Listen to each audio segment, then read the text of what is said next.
All right, today we are jumping into the intense, pivotal final hours before the crucifixion of Jesus, really digging into the enduring word commentary on Matthew chapter 26. So let's get right into this powerful story. So the whole thing kicks off right here. Jesus tells his disciples, flat out, what's about to happen. This isn't some vague prophecy. It's a direct announcement. He's setting a divine timeline, one that's about to crash headfirst into human plotting. And, as Jesus is openly declaring his fate, a totally different conversation is taking place in the shadows. A secret, opposing force is starting to gather, and they're driven by fear and this desperate need to keep control. Okay, so what's so fascinating here is the massive contrast. On one side, you've got Jesus totally in command, just stating what's going to happen, and on the other, you have the chief priests, led by Caiaphas, who are plotting to kill him but are terrified of the crowds. They're trying to avoid the Passover feast at all costs, but here's the incredible irony: their own scheming ends up fulfilling Jesus' timeline perfectly. This tension, right, between divine will and human plotting, it comes into incredibly sharp focus in the very next scene. We see two completely different acts of the heart play out, and it just reveals this huge contrast between pure devotion and cold, calculated betrayal. So picture this. They're at a dinner in Bethany, and a woman, who we know from John's Gospel as Mary, Lazarus' sister, does this wild, extravagant thing. She takes this incredibly expensive perfume and just pours the entire thing over Jesus' head. And the disciples, they freak out. They are immediately indignant, seeing it as a total waste of money that could have helped the poor. But Jesus, he sees something totally different. He sees her heart and he defends her, saying it wasn't a waste at all, but something beautiful. And this just perfectly illustrates the two paths, doesn't it? Mary's selfless act, which Jesus says is for his burial, is remembered forever. But for one disciple, Judas Iscariot, this is apparently the last straw. He gets up, leaves, and goes straight to the chief priests with just one chilling question. What are you willing to give me? And they counted out his price, 30 pieces of silver. And the commentary really highlights how devastating this is. According to the book of Exodus, 30 pieces of silver was the known price for the lowest kind of slave. So, in the middle of all this tension, with his betrayer literally sitting at the table with him, Jesus gathers his disciples for one final Passover meal. And it's here that he takes this ancient tradition and transforms it into something completely new. During a Passover meal, every single thing was symbolic, right? It was all about remembering Israel's suffering in Egypt. But Jesus reinterprets the whole thing around himself. The bread of affliction, that's now his body. The cup of redemption, that's now his blood shed for the forgiveness of sins.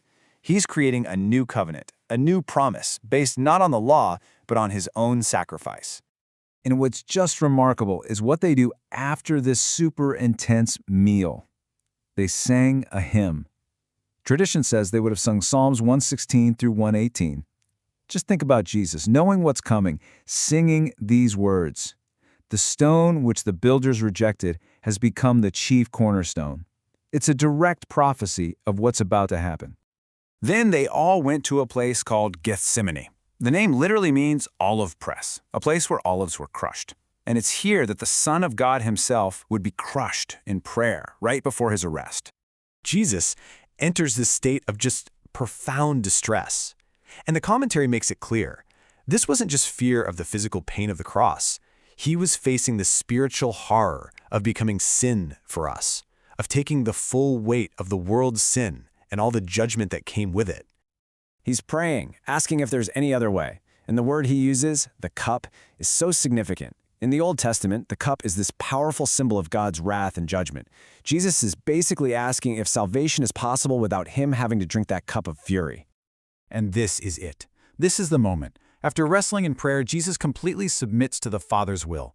The victory that would be won on the cross, you could say it was first secured right here, in this prayer of surrender in Gethsemane. And just as he's done praying, Judas shows up with an armed mob. But in that moment, when he seems weakest, Jesus reveals the incredible power he's choosing not to use. He says one word to his Father could bring more than 12 legions of angels to his side. Judas identifies him with a kiss. Peter, makes this brief, useless show of violence, cutting off a servant's ear. But after Jesus rebukes him, the prophecy he made just a few hours earlier comes true. Every single one of his followers abandons him and just vanishes into the night. From the garden, Jesus is dragged to a series of completely illegal trials, all designed just to get a death sentence. And while this is all going down, his boldest disciple, Peter, is facing a totally different kind of trial just a courtyard away. The trial before Caiaphas was a total joke. I mean, according to their own Jewish law, it was illegal on so many levels. It was at night at an unofficial location, they brought in false witnesses, and they rushed a guilty verdict without the required overnight delay. They were literally breaking their own rules just to get rid of him. After staying silent, Jesus is put under oath by the high priest. "Tell us if you are the Christ, the Son of God." And Jesus confirms it. The whole room just erupts. They're tearing their clothes, screaming blasphemy. They condemn him to death, and then they spit in his face and start beating him with their fists. Meanwhile, out in the courtyard, Peter's courage just completely evaporates.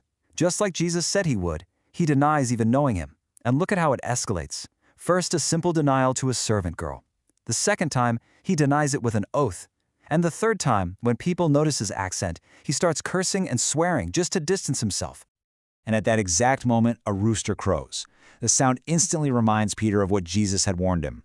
And the commentary points out that Luke's gospel adds this absolutely gut-wrenching detail. At that same moment, Jesus, probably being led across the courtyard, turned and looked straight at Peter.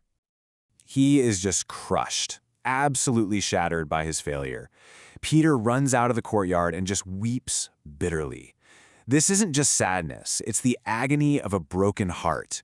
But this weeping, as bitter as it is the first step toward a painful but real repentance. And this is where the story leaves us. With 2 betrayals in one night, Judas's fall leads him to despair and to his own destruction. But Peter's fall leads him to bitter tears and eventually to restoration. And it really makes you ask, what is the difference between a fall that breaks you for good and a fall that somehow ends up bringing you back?